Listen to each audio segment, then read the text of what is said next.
Hello, everybody, and welcome back to the Gunthrek Chats channel, where today we're going to be talking about immigration. Oh, yeah. We're going to touch that issue. I am married to a Mexican, and she has very strong opinions about what's going on in the country right now. And she and I have had several arguments on this topic because we disagree with the way that things are being handled, and I understand her point of view, and she does not understand mine, and, it's fine. It is what it is. Because it's a highly controversial and emotional subject for a lot of people, and I get it. So I'm going to go through and explain what I think about the situation, how I think things should be handled, my agreements and disagreements with the way that the current administration is choosing to deal with the way that things are happening. And hopefully at the end of it, you won't necessarily agree with my position, but you'll at least understand someone else's point of view and why they think about it the way they think about it. Some of you are going to be some of you are going to be able to be objective about it, and many of you are not. So that's fine. I have ways of avoiding the heat from that, so that's fine. So first and foremost, one of the things that has become a really big problem in our country has just been the fact that we've kind of gotten okay with ignoring the rule of law. Now, as somebody who believes in maximum freedom for as many people as possible, I think that the way that our system of laws has been set up is just kind of gotten a way too much scope creep over the course of the centuries that we've existed at this point. And there is a point where you have to start looking at some laws and being like, okay, this is stupid. Why are we following this? It's something that was established a long time ago that doesn't really make much sense now in the way that we do things now. Or there's just too many rules that prevent you from living your life the way that you want to live it because there's a potential that it might bother somebody. And it's like, well, you know what? No, but some things really do need to be enforced, and we've seen the consequences of not doing that. Obviously, there's a lot of talk about, criminals coming into the country, but even then, even if you take away the whole criminal element of the entire discussion, there's just a lot of exploitation, that provable exploitation that is happening here in the United States because we are allowing people to just come across our border without any kind of checks or anything like that. Now, I'm not even just talking about, people coming here and exploiting our system for whatever personal gain that they're trying to get.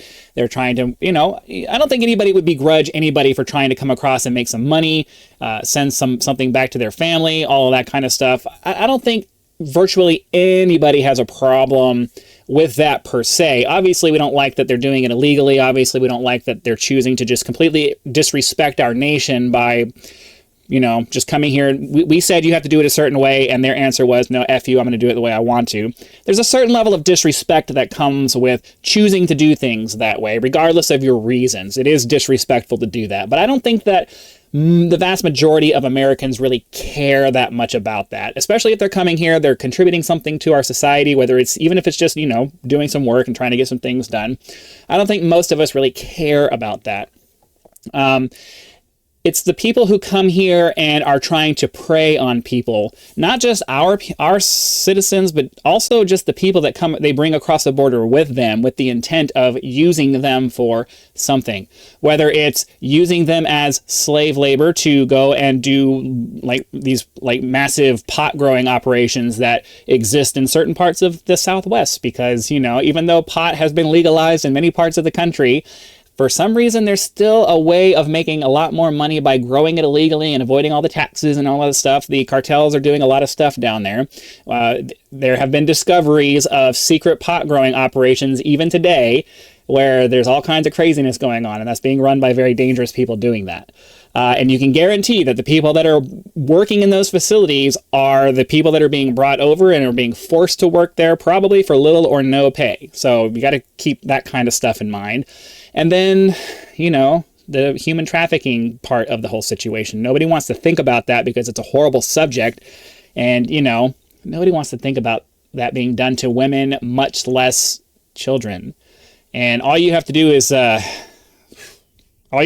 The Sound of Freedom to have an idea of what that entails. I don't want to get too stuck on that, but to ignore the fact that there is a massive amount of exploitation that comes along with people who choose to ignore the rule of law to bring people into the country specifically for the purposes of using human beings to enrich their own lives at the expense of their lives, regardless of whether they die or not. You're still taking away their life from them when you do that. So, you know, enforcing, we have laws with the intent of trying to protect people from bad things that happen. I personally believe that we go way too far with that because we're trying to prevent every little possible thing from happening. Don't get me wrong. I don't think that the main system of laws that we have is reasonable. I think we've gone way too far. But there are parts of our laws that are really important, and we really should be paying more attention to them. Because what it amounts to when we say that we don't care about this situation, the way that, you know, most liberal-leaning people tend to look at the situation, it's basically being okay with a form of legalized slavery. You know, we fought a civil war back in the 1800s to try to get rid of this whole slavery thing that many of us found to be completely unacceptable, and we were willing to fight a war over it. And then now here we are 150 years later, and we're basically turning a blind eye to the fact that all of this stuff is happening and saying, yeah, it's okay for you guys to bring these people here and force them to do things outside of their will because you tricked them into believing that they were going to get a better life. And now they're here and they're stuck, and we're just not going to do anything about it. I don't think that's really the kind of nation that we as Americans want to be. Americans around the world are seen as pretty arrogant, and I can understand why from certain perspectives. But at the same time, I think that we do have a certain moral code that is embedded into the society that we've chosen to build. And it's one that isn't okay with this idea of allowing any kind of enforced servitude. I think our society in general is moving away and is just now kind of starting to wake up against the kind of corporate slavery that's been going on for the last, 50, 60 plus years. A lot of people are starting to get really dissatisfied with the arrangements with employers and things like that. We'll talk about that in a future video. But we have this kind of independence and self-fulfillment idea in this country, and to allow people to just bring people across the border and just have them here and say, you just do with them what you want because you're helping us by giving us cheap stuff. It's like, I don't know about all that. That's pretty crappy. The other side of outside of the, you know, just the rule of law and the exploitation and all of that stuff, there is an awesome video out there that was from a TED Talk where a gentleman gave us an example of just how little allowing people to come into our country helps the rest of the world and their problems with the whole, you know, bring people to America, they can have a better life. It's like, the issue with that is that the number of people that we bring into this country versus the number of people around the world who are in poverty pales in comparison. The rest of the world produces so many more people who are coming into impoverished positions that we could never bring in the number of people that would be required to actually make a net positive impact on the world, the world poverty problem at large. The reality of the situation is that we really need to start working on trying to make people better where they are. Because what ends up happening is as you can see in the next example, we're talking about brain drain. What ends up happening is it's not the useless people in the country that in any country that are coming over here. Even from the exploitation standpoint, there's always going to be taking somebody who has something to offer, right? Even if it's just beautiful women or some other things that I don't want to talk about. Even if it's just a beautiful woman, that's a beautiful woman that could be, you know, a mother to some children in a country where they're trying to make things better. The men who come over here, the women who come over here who have abilities, like they're very smart, or, you know, they have the potential to become a doctor or whatever, you know, they have a much better chance of coming here in a sort of legal capacity. But a lot of them come over here illegally as well.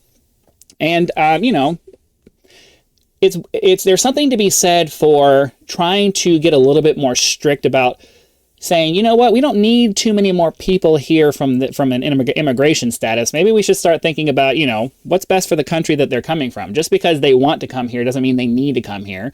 Maybe they should stay where they are and try to fix the situation in their own country instead of coming here and trying to do something for themselves. Again, somebody who believes in individual freedom, I would never try to enforce that. But I think the attitude and the idea of it has some merit. I would never say, no, you can't come here because you should go to your own country. But we should encourage it at the very least, I think.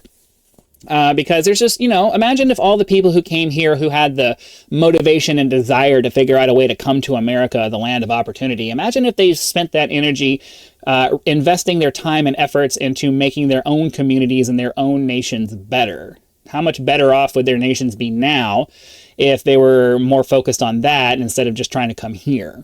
I don't know. It's just an interesting thought. I'm not saying it's right or wrong. And I'm not saying we shouldn't let them come here, and I'm not saying that we should always be trying to bring them here. I just think it's something to consider, You should always consider all of the different aspects of a topic before you make a decision on something. And I think that it's, the idea of brain drain is something that really should be a part of the discussion when it comes to immigration in general. Immigration, illegal immigration, either way, a lot of people would make their countries and towns and all that stuff much better off if they stayed where they were. Now, getting back to the criminal element, this is more moving into more recent developments with the Trump administration and all of the things that are happening. Obviously, there has been a massive criminal element problem with this open border policy that we've had for a very long time, and it's extremely important that we actually do something about it.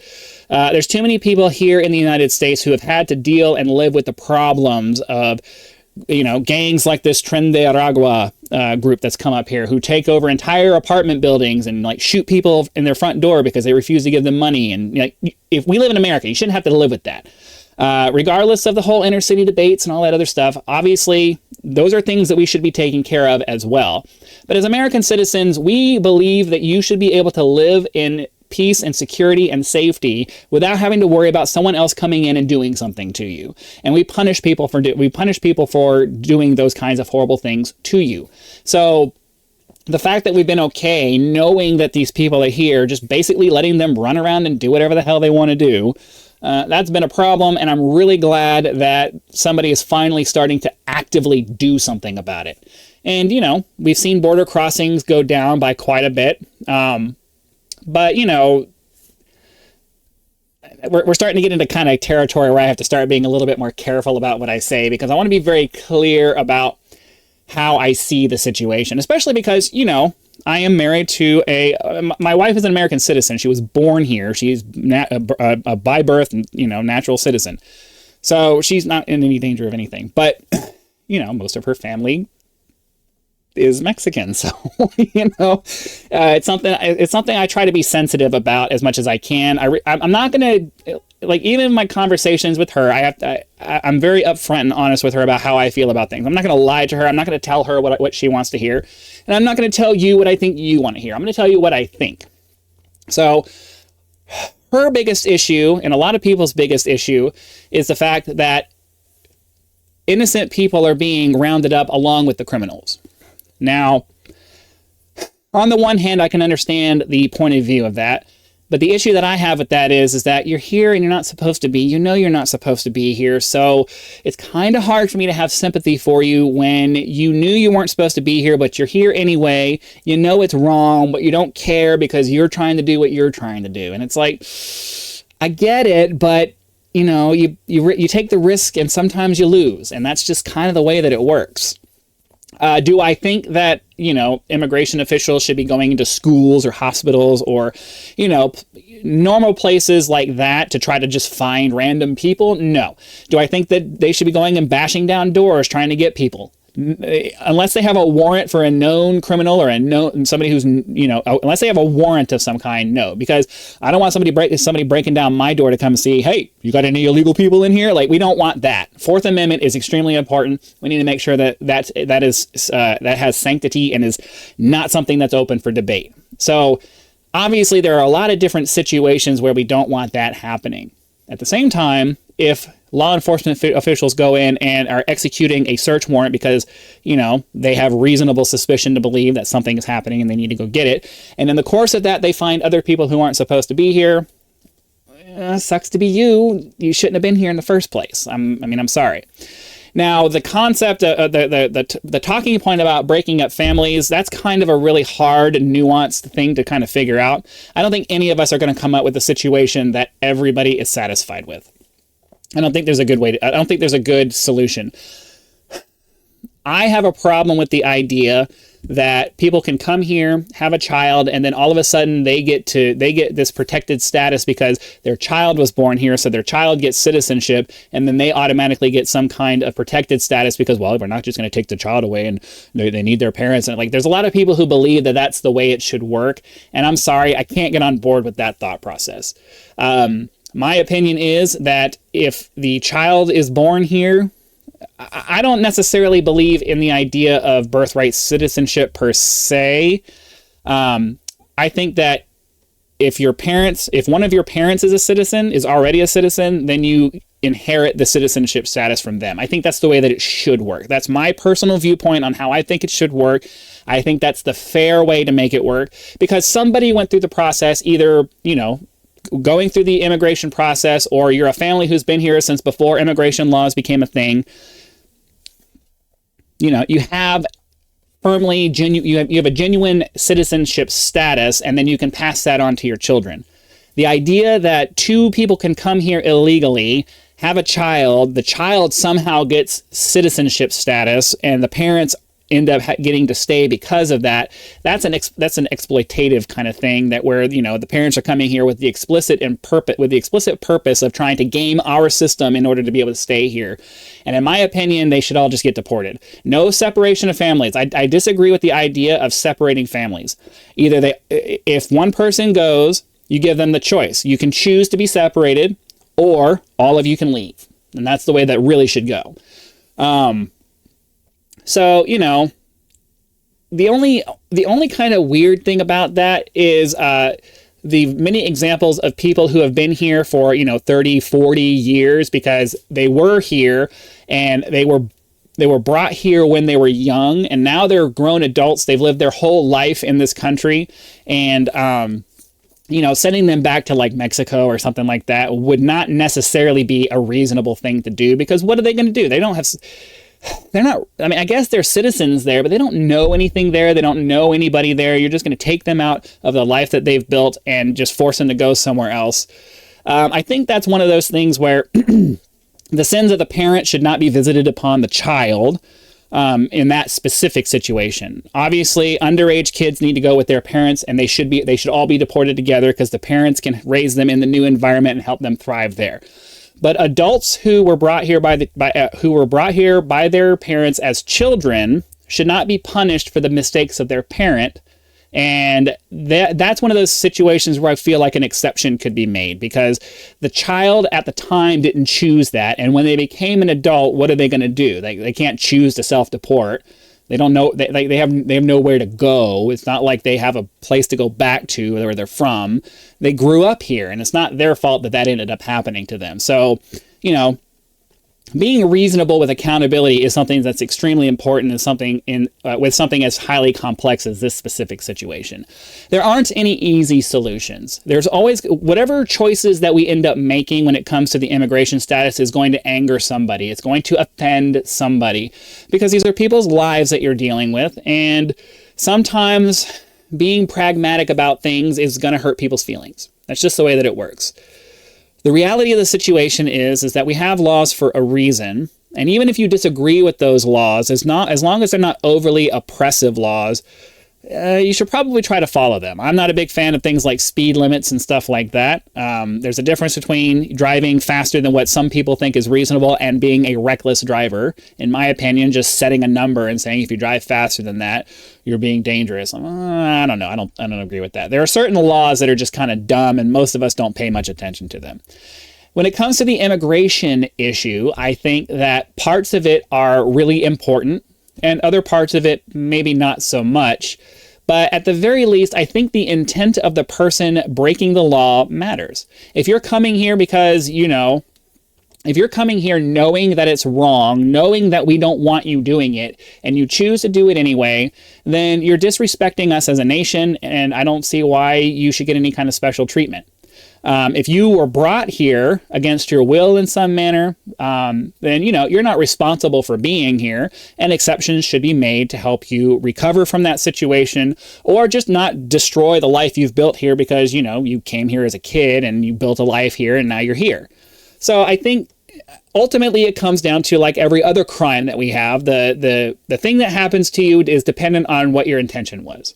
You know, if you kill somebody, it matters what your thought process was when you killed them. Did you kill them by accident? Was it a complete and total accident? You didn't mean to. It was just a complete freak thing that happened. Well, then nothing bad's going to happen to you.